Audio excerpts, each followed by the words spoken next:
దయచేసి వినండి. మనిషికి దేవుడు కామన్ సెన్స్ ఇచ్చాడు.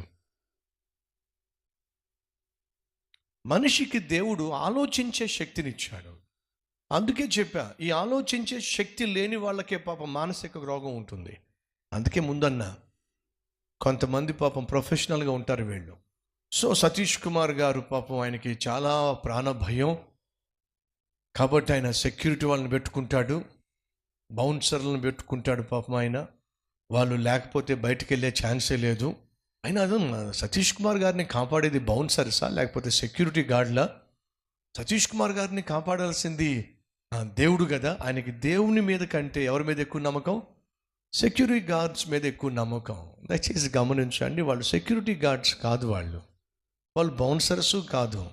మన పరిచర్లో రక్షించబడిన దేవుని బిడ్డలు వారు. మరి సతీష్ కుమార్ గారు వెళ్తున్నప్పుడు ప్రక్కన 2-3 ఎందుకు ఉంటారు? నా కోసం కాదు. మరి ఎందుకోసం? నా మీదకి వచ్చి నన్ను చూడాలని చెప్పో, లేకపోతే ప్రార్థన చేయించుకోవాలని చెప్పో, లేకపోతే నన్ను కలవాలని చెప్పో, సహజంగా. ఎగ్జాంపుల్, కొన్ని సందర్భాల్లో నేను బయటకు వచ్చినప్పుడు వాళ్ళకి తెలుస్తుంది బ్రదర్ బయటకు వచ్చారు అని చెప్పి.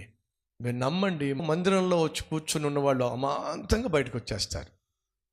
అలా బయటకు వచ్చి నేను చెప్తాను, ఒక్కొక్కరి కోసం ప్రార్థన చేస్తాను, మీరు తోసుకోకండి. అబ్బే, మనకెందుకో తెలియదు కానీ అమాంతంగా వచ్చేయడం, గుంపుగా వచ్చేయడం, ఒక్కొక్కరి కోసం ప్రార్థన చేస్తానన్నా సరే అందరి మధ్య తలకాయలు పెట్టేస్తారు ఇట్లాగా. సో ఆ విధంగా చేసినప్పుడు అసౌకర్యం వాళ్ళకు ఉంటుందని చెప్పి, అలాగే మీటింగ్స్కి వెళ్ళినప్పుడు నేను కారు దిగి మీటింగ్స్కి వస్తున్నాను, పొలోమని వచ్చేస్తారు అక్కడికి. ఈ మానసిక రోగులకి ఇవేమి తెలియవు, తెలిస్తే ఇలా మాట్లాడరు. ఒక్కసారి నేను మీటింగ్కి వెళ్ళినప్పుడు ఏ విధంగా నన్ను ప్రేమించేవాళ్ళు, ఒక సేవకునిగా దైవజనుడిగా నన్ను ప్రేమించేటటువంటి వాళ్ళు ఏ విధంగా నా దగ్గరికి రావాలని ఆశపడతారో ఒకసారి వస్తే తెలుస్తుంది. అమాంతంగా వచ్చేస్తారు.